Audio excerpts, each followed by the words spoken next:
overheard my fiancée saying that she wants to try a taller guy, once called me a creep for eavesdropping. I called off the wedding. Now, a week later, she's begging to come back, blaming her friends for brainwashing her, but I'm done for good. So I've been sitting on this story for a while now, not really sure why I'm finally posting it, but whatever. Maybe it'll help someone else. Maybe I just need to get it off my chest. Fair warning, it's gonna be long. Let me take you back to senior year of high school.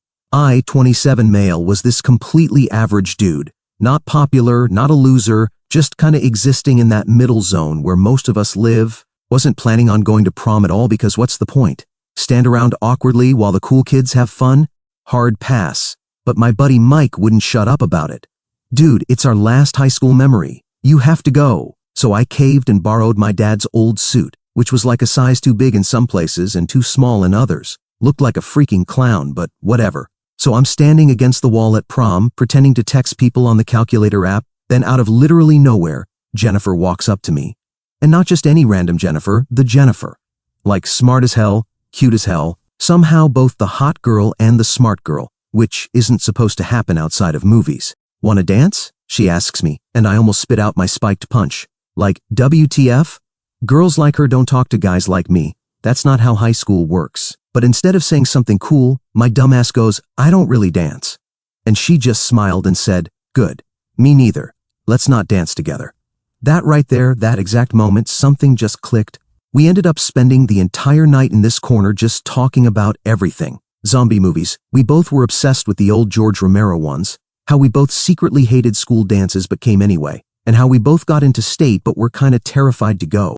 Around midnight, we both realized prom sucked and decided to bail. Drove to this 24-hour diner in my crappy Civic with the dented bumper, and we just talked until the sun came up. Never clicked with anyone like that before or since. We dated all summer, then both went to state together.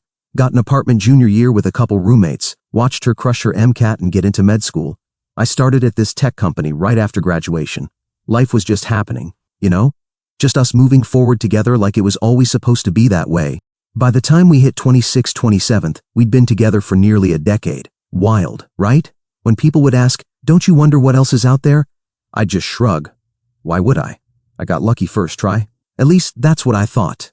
Last year, I saved up for like 6 months to buy this ring she'd pointed out years ago when we were at the mall.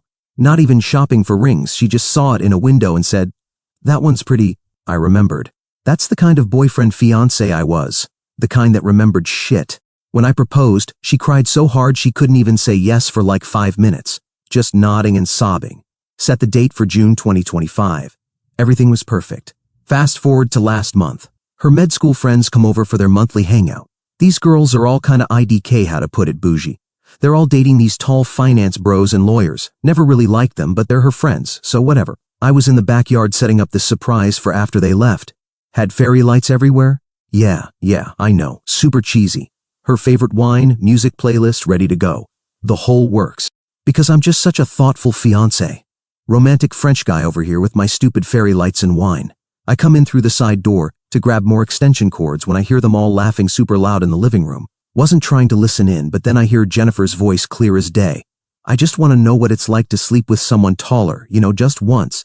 Felt like someone just punched me in the stomach. My Jennifer? Talking about sleeping with another guy? After 10 years together over some height shit? And I'm gonna be honest, for a second, I actually felt insecure about my height, something I'd literally never worried about before.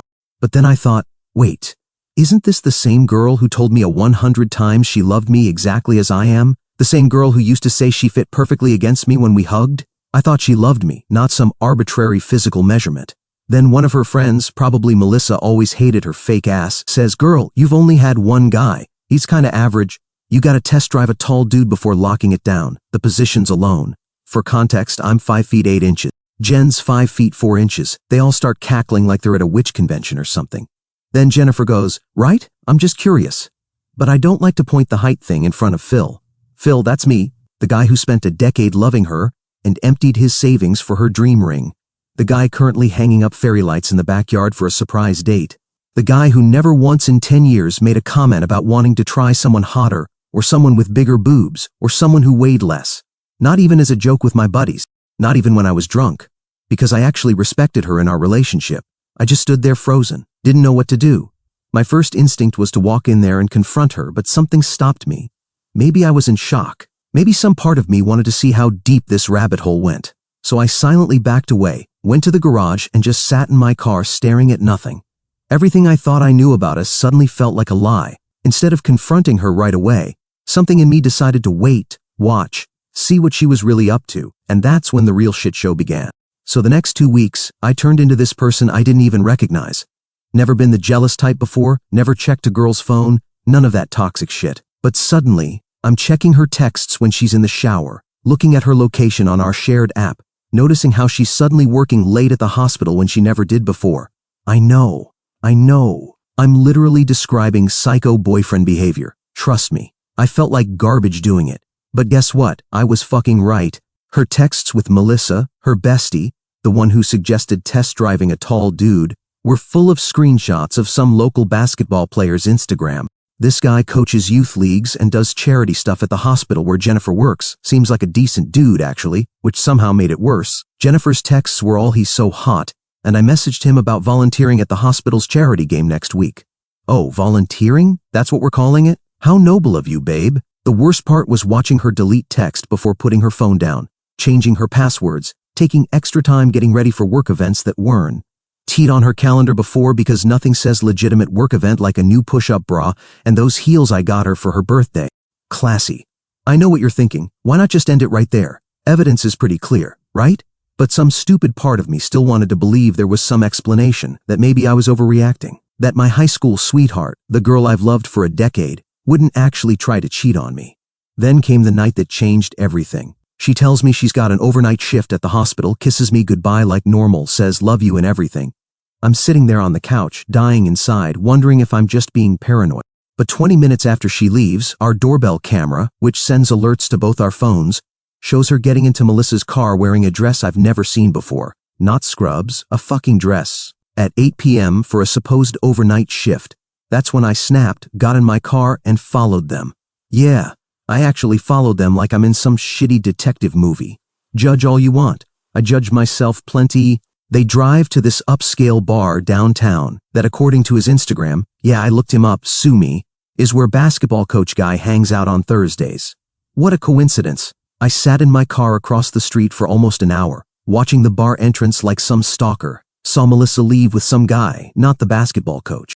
Jennifer stayed inside. Part of me wanted to go in there, confront her, make a scene. But what would that accomplish? So I just drove home, grabbed some clothes, and went to my brother's place. Told him I needed to crash for a night, but didn't explain why. Couldn't even say the words out loud yet. That night was probably the worst of my life. Kept checking her location, which showed her at the bar until 1 a.m., then moving to what I assume was basketball coach's place. Then finally to the hospital around 6 a.m. She texted me around 7 a.m., rough night shift. Can't wait to come home and cuddle. I just stared at that text for like 20 minutes. The audacity. The absolute fucking audacity. I went back to our place before she got home, needed to see her face when she walked in, needed to know if I'd wasted a decade of my life on someone who could lie to me so easily. Around 9 a.m. she comes through the door, still wearing last night's dress with a hospital tote bag, hair messy, makeup smudged, looking exhausted. When she saw me sitting at the kitchen table, she froze for a second, then quickly recovered. Hey babe, didn't expect you to be up, she said, all casual like nothing was wrong. How was your shift? I asked, keeping my voice super calm. She launched into some story about a car accident victim and how crazy the ER was all night. Detailed too. She'd clearly rehearsed this. I let her talk for a minute, then cut her off. That's weird, because I called the hospital and they said you weren't scheduled last night. Her face did this thing where it like falls and then tries to recover but can't quite get there. It would have been almost funny if it wasn't breaking my heart. I can explain. No need, I said, sliding my phone across the table with the doorbell footage pulled up. You went to meet that basketball coach, the one you've been texting Melissa about, the one whose Instagram you've been stalking. Her face went from guilty to completely shocked in like half a second, eyes wide, mouth hanging open. You could literally see her brain short-circuiting, trying to figure out how I knew all this. How did you wait? What? How could you possibly? She grabbed my phone, staring at the doorbell footage like she couldn't believe what she was seeing. Then her head snapped up, looking around the apartment like she was searching for hidden cameras. Have you been spying on me? She whispered, voice shaking. You mean like checking your phone while you shower, going through your texts, following you to bars? Yeah, I have. Not proud of it, but looks like my gut was right. The color drained from her face completely. That's when the waterworks started. Like someone just flipped a switch and turned on a fire hose. Nothing happened. I swear to God, I just wanted to see what it would be like, she sobbed, mascara already running down her cheeks. To be with someone taller? I asked. Because I can stand on a box if that's all it takes to save our relationship. I wasn't even trying to be funny. I was just so hurt and angry that it came out as this bitter sarcasm. Her eyes went wide. You heard that? That night with my friends? It wasn't serious. We were just talking. Serious enough to make fake plans, lie to my face, and go meet him while wearing our engagement ring. But sure, just casual girl talk. That's when the excuses started coming faster than I could process them. It's human nature to be curious. Everyone wonders about other people. It doesn't mean I don't love you. We've only been with each other. Don't you ever wonder? I wasn't going to do anything. I just wanted to talk to him. You're making this into something it's not.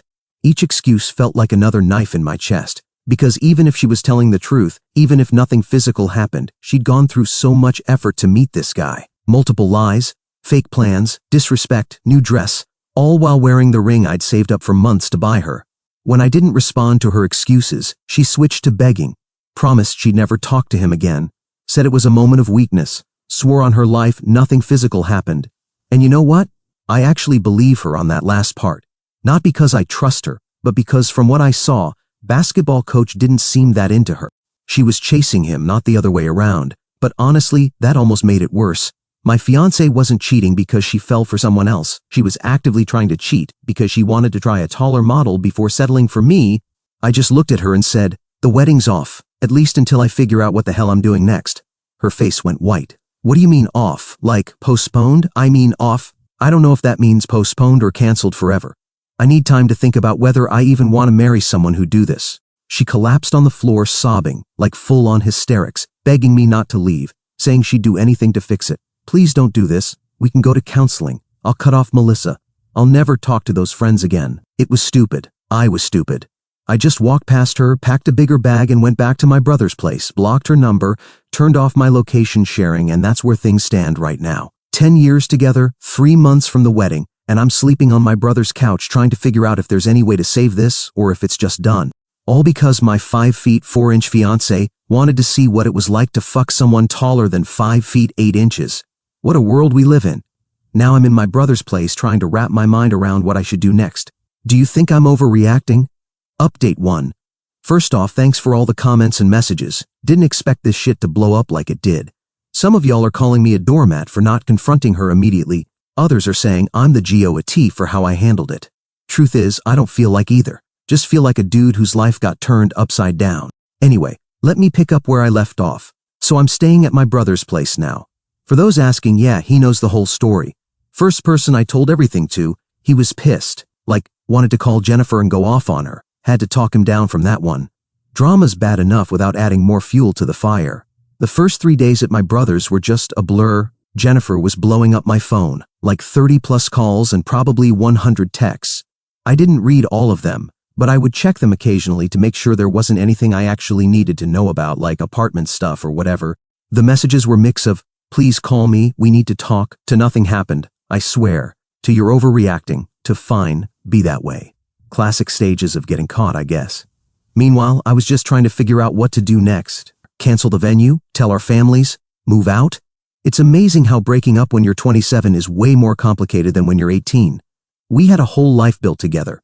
So I didn't officially cancel anything, just told the venue we might need to postpone. Called it a family emergency. Haven't even told my parents the full story yet. But day 5 is when shit got really weird. I'm at work. Yeah. Still had to keep showing up to my job through all this. When Jennifer calls, I've been ignoring her calls for days. But this time, she calls like 12 times in a row, and I start thinking maybe something's actually wrong. So I finally answer. Big mistake. The second I say hello, she just starts screaming. Not crying this time, but full-on rage screaming. You're so insecure. I'm glad I saw how pathetic you were before marrying you. My coworkers definitely heard it through the phone. Had to step outside real fast. She keeps going. You think you caught me cheating? I didn't even do anything. You're throwing away 10 years because you're too insecure about your height. I'm standing in the parking lot with my phone like 6 inches from my ear because she's so loud, just completely shocked. This is not the Jennifer I know or thought I knew. Then comes the kicker. Fine, if you need to think about it, then I'm canceling the wedding. I'm telling everyone you're the problem, that you were controlling and eavesdropping on me like a creep. You think you can put me on hold while you decide if I'm good enough? Fuck you. When I finally get a word in, I just say, okay, done, and hang up. Then I block her number, block her on all social media, turn my phone off completely for the rest of the workday. When I get back to my brother's that night and turn my phone back on, it's flooded with texts and calls from mutual friends. Apparently, Jennifer's been busy spreading her version of events that I was controlling, that I flipped out over nothing, that I was always jealous of her male friend. My brother takes one look at my face. She's going scorched earth. That night, we made a plan. I'd go to the apartment when she was at work, get my essential stuff, and find a new place as soon as possible. Brother said I could stay with him as long as needed. Called a few friends to help with the move so it would go faster. The next day, I did exactly that. Got all my important documents, clothes, electronics, some sentimental stuff, left all the furniture. Most of it was stuff we bought together anyway. While we're loading my car, her mom calls me. I almost don't answer, but figure I owe her parents some explanation since they already paid for half the venue. Another mistake. Her mom starts with, "Jennifer told us what happened. Uh-oh." And then goes into this whole thing about how I'm making a mountain out of a molehill, how all couples have doubts before marriage, how I'm throwing away a great relationship over one little comment. I just listened, thanked her for calling, and said I'd already made my decision. Didn't have the energy to defend myself or explain everything. After hanging up, I sat in my car for a bit, just staring at our apartment building. 10 years of my life in that place. Memories in every corner. And now I can't even look at it without feeling sick. The next few days were a blur of apartment hunting, canceling wedding stuff, and dodging calls from mutual friends. Some friends took her side immediately, believing whatever story she told them. Others reached out to get my version. A few just stayed out of it completely.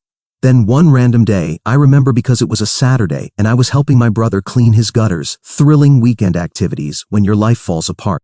I got a text from Melissa's, Jennifer's BF boyfriend, Kyle. Now, Kyle and I were never close. He's one of those finance bros who talks about crypto way too much, but his text was simple. "Hey man, there's something you should know about that night at the bar." He suggested meeting for coffee, met him at this cafe near my brother's place. When I get there, I sat down and he just jumps right in. "Look, I'm only telling you this because if I was in your shoes, I'd want to know.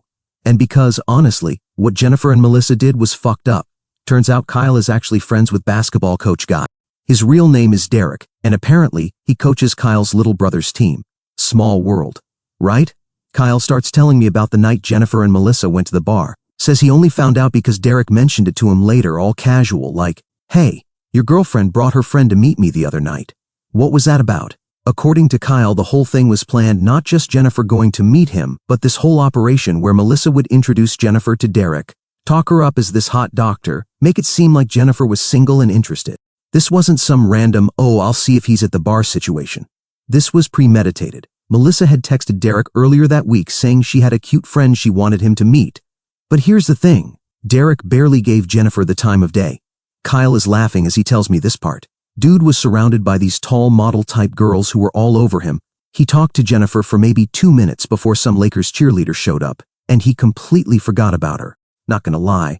I felt a weird mix of emotions hearing this. Like, I'm still hurt and angry, but there's also this tiny bit of satisfaction knowing her plan failed spectacularly. Kyle keeps going, telling me Derek didn't even remember Jennifer until Kyle mentioned the short doctor girl later. Then Derek was like, "Oh, yeah, her. Seemed nice, but not my type." I ask Kyle why he's telling me all this. He shrugs. "I don't like cheaters. And look, I know Melissa can be a bitch sometimes, but she crossed a line helping Jennifer do this. I'm rethinking my relationship too." We ended up having dinner, talking about random shit, and I realized Kyle's actually not as bad as I thought. Still a crypto bro, but at least he has some kind of moral code. That night, I went back to my brother's feeling weirdly better. Like, at least now I know the full story. My fiancée didn't just make a mistake or have a moment of weakness. She actively planned to try and hook up with this guy before our wedding, and she failed miserably. I was sitting on this information trying to figure out what to do with it when around 11 p.m., there's banging on my brother's door. Loud banging, like someone's trying to break it down. My brother goes to check the peephole and turns to me with wide eyes. It's Jennifer. Now my brother lives like 30 minutes from our old place. She had to deliberately track down where I was staying to find me. That's some stalker-level determination.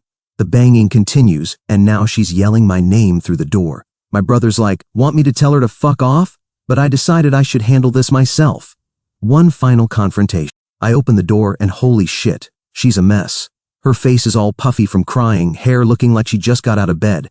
She pushes past me into the apartment before I can stop her. "Please just listen," she starts, voice all shaky. "I made the biggest mistake of my life. I never even talked to him for more than 2 minutes. He didn't even care about me. I realized how stupid I was being. You're the only one I want. Please, please give me another chance. My brother takes one look at this shit show and quietly goes to his room. Smart man. Jennifer's literally on her knees now, grabbing at my arms, full on sobbing. It's like watching someone have a complete breakdown. I'll do anything. Therapy, cut off all my friends, move cities, whatever you want. I love you. I've always loved you. I was stupid to cancel the wedding. I was just angry and hurt that you didn't believe me. Please, we can still fix this. We can call the venue. Tell them it was a mistake. I looked down at her, this pathetic puddle of tears on my brother's floor, and felt absolutely nothing, like nada. The Jennifer I loved? Turns out she was just a character I made up in my head. This sobbing mess in front of me, just some random side character who somehow convinced herself she was the protagonist in our story. Here's the deal, Jen. You flushed 10 years down the toilet because you wanted to test drive a taller model before settling for the economy version. That's me, by the way, at a whopping 5 feet 8 inches. That's not love. That's the kind of stupidity they should study in labs. But I didn't even do anything, she wails. Like that's somehow the golden ticket back to redemption. Yeah. And only because Mr. 6 foot whatever didn't even want you. Guess your height requirements only work one way. Boom. Nuclear strike. She physically recoils like I'd just grown 6 inches taller and was now looking down at her with disgust. How could you possibly know? Kyle told me everything, shorty. The whole pathetic plan you and Melissa cooked up. How basketball Derek doesn't even remember talking to you. Apparently being 5 feet 4 inches makes you pretty forgettable when you're trying to hook up with guys who can literally see over your head. Her face transforms from desperate groveling to absolute mortification, faster than she could say height requirement. And just like that, the tears dry up and anger takes their place. Kyle's lying. Nothing happened. Oh, I believe nothing happened, but not because of your moral compass, sweetheart. Nothing happened because Derek wasn't interested in your fun-size package. That's so much worse, Jen. Silence, just the sound of her dignity shriveling up like it was put in a dryer on high heat. I was confused. She tries again, voice getting higher with desperation. My friends kept pushing me. I made a mistake. I actually laughed out loud. The mistake wasn't going to the bar, Jen. The mistake was planning to cheat on the only guy who ever thought your height was perfect. The mistake was lying to my face with the same mouth that told your friends you needed to sleep with someone taller just once. The mistake was calling me pathetic when you're the one who got rejected by basketball boy. So congrats. You've hit the mistake jackpot. No comeback, just more crying. At this point, even I'm getting secondhand embarrassment for her short-sighted life choices. I walk to the door and hold it open. Go home, Jennifer. It's over. Maybe try platform shoes next time. Yeah, it was savage. But after everything, I figured I deserved to stand tall with one final shot. She stands up still sniffling and stops right in front of me. I'm going to regret this for the rest of my life, she whispers, having to look up at me like she always has. I nod. Me too. But I would have regretted marrying someone who measures love in inches a whole lot more. She leaves. My brother comes out of his room holding soda. Dude, that was brutal. I take this soda. Not as brutal as what I almost signed up for. For the first time in weeks, I feel something other than betrayal. Peace. And to the guy who DM'd me calling me a simp for not seeing the red flag sooner, cool story, bro. When you've been with someone since you were 17, it's kinda hard to see the forest for the clowns. Final update. Hey again, folks. Well, I thought Jennifer showing up at my brother's place sobbing would be the end of it. 2 days after the doorstep meltdown, I'm at work trying to focus on this project that's already behind schedule. Turns out having your entire life implode isn't great for productivity. Who knew? When I get a text from Jennifer's dad asking me to come over for dinner, just me, not Jennifer. The text says, "Son, we need to talk about what's happening." Jennifer won't be here, just us adults sorting this out. 7 p.m. tonight. Now, I've always liked Jennifer's parents. Her dad's this straight-shooting contractor type who taught me how to change my own oil and fix a leaky faucet. Her mom makes the best lasagna I've ever had in my life. They treated me like family for the past decade. So even though every instinct is screaming trap, I figure I owe them an explanation since they already paid for half the venue. Like, $10 is a lot of money to lose because their daughter wanted to bang a basketball coach. My brother thinks I'm an idiot for going. They're just gonna guilt trip you into taking her back, he says while I'm getting ready. He's probably right, but I still feel like I need to do this. I get to their house and immediately know something's off. There are too many cars in the driveway. I recognize Jennifer's Honda and her sister's SUV along with her parents' vehicles. I almost turn around right there, but Jennifer's dad opens the front door before I can. He's got this weird forced smile that doesn't reach his eyes. Come in, he says, clapping me on the shoulder too hard. I walk into their living room and, surprise, it's a fucking ambush. Jennifer sitting on the couch looking all sad and innocent in this oversized sweater that I'm pretty sure is actually mine. Her mom's next to her with a tissue box. Her older sister Alexis is there too, arms crossed, giving me the death stare. "Have a seat, son," her dad says, pointing to the lone chair directly across from their family firing squad. I sat down because what else am I gonna do at this point? Run away screaming? In retrospect, maybe I should have. Her dad starts in immediately. "Jennifer told us everything. Don't you think you're being trivial? All young women get cold feet." "Oh right, because lying and trying to hook up with another guy is just standard pre-wedding jitters. Totally normal. Just girl stuff?" Her mom jumps in before I can even respond. "She didn't even do anything. She just talked to someone? And you're throwing away 10 years over it?" Jennifer sits there with red puffy eyes looking all innocent. "I made a mistake. I was just scared about getting married so young." I look at all of them and say, "She lied to my face, dressed up, and went to meet another man 3 months before our wedding. If that's trivial to you, we have different values." Alexis scoffs, literally scoffs. "Oh please. Like you've never looked at another woman." That's when I lost it. Normally, I'm pretty chill. Ask anyone, but something about that comment just snapped the last thread of my patience. Listen, looking is normal. Planning, lying, and meeting up is not. And by the way, your daughter isn't just curious about taller guys. She specifically told her friends she wants to sleep with one before the wedding. Just once. Those were her exact words. But sure, I'm the unreasonable one here. The room goes silent, like you could hear a pin drop silent. Her dad looks at Jennifer. "Is that true?" Jennifer starts sobbing. Again, he's twisting everything. "We were drunk. It was just girl talk." I stand up to leave and her mom grabs my arm. "She loves you. Everyone makes mistakes." "Yeah. Well, I'm not making the mistake of marrying someone who's still shopping around, but thanks for the lovely family dinner. Really made me see what I'll be missing out on for the next 50 years. Her dad follows me to the door. He looks tired suddenly. "Look, I don't know exactly what happened, but I know my daughter. She's not perfect, but she loves you. With all due respect, sir, you don't know what happened. And maybe you don't know your daughter as well as you think you do." As I'm walking to my car, Jennifer runs out after me. "This is ridiculous," she yells. "You're throwing away 10 years over one stupid comment and one stupid night." I didn't respond. I was done with their shit. The next day, Jennifer's mom calls my mom, like brings our moms into this drama. Apparently, Jennifer's mom tried to paint me as this controlling jerk who's overreacting to innocent pre-wedding anxiety. Thankfully, my mom shut that shit down fast, told her that she raised me to know my worth and not accept disrespect from anyone, even someone we all love. And yeah, it's been 3 months since everything went down. Wedding date came and went. I moved to a new apartment in a building with actual security. Started hitting the gym regularly. Amazing how much free time you have when you're not planning a wedding to someone who's shopping for your replacement. I was grabbing coffee last week when I literally bumped into this girl, spilled her drink everywhere, insisted on buying her a new one. We got to talking. Her name's Sophia. She's 5 feet 2 inches, works as a kindergarten teacher, has these big green eyes that look up at me when she talks. Seeing her looking up at me with those eyes makes me feel like I'm 6 feet 5 inches tall. Gotta admit, there's something about a girl who has to tilt her head back to make eye contact that hits different. Not gonna lie, boys, the shorties know how to make a man feel like a man. When I told her I'm 5 feet 8 inches, she laughed and said, "That's like the perfect height. Any taller and I'd get neck strain from looking up all the time." We've gone out twice now, taking it slow, still healing from all the Jennifer drama. But there's something about the way Sophia looks at me. Like, I'm exactly what she wants, not some compromise she's settling for.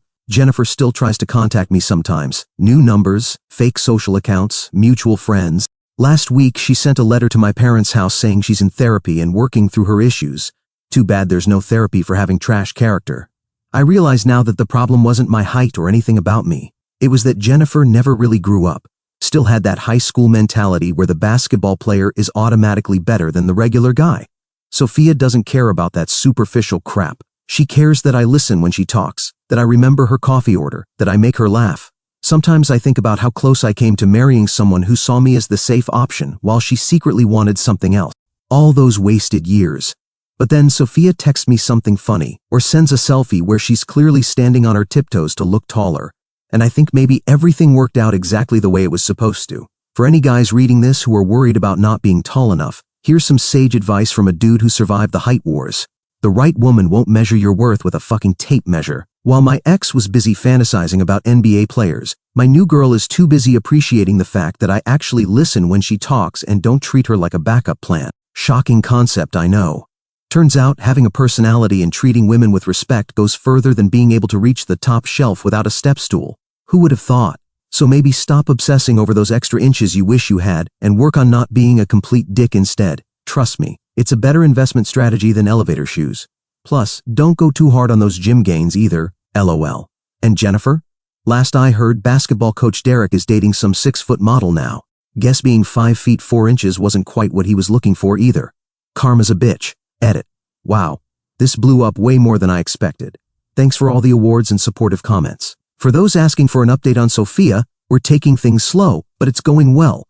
And no, Jennifer still hasn't given up. Maybe I'll post an update in a few months if anything interesting happens. And to the guy who DM'd me saying, you'll regret this when she moves on. LOL, buddy. She already tried to move on and came crawling back, and I'm good, living my life to the fullest.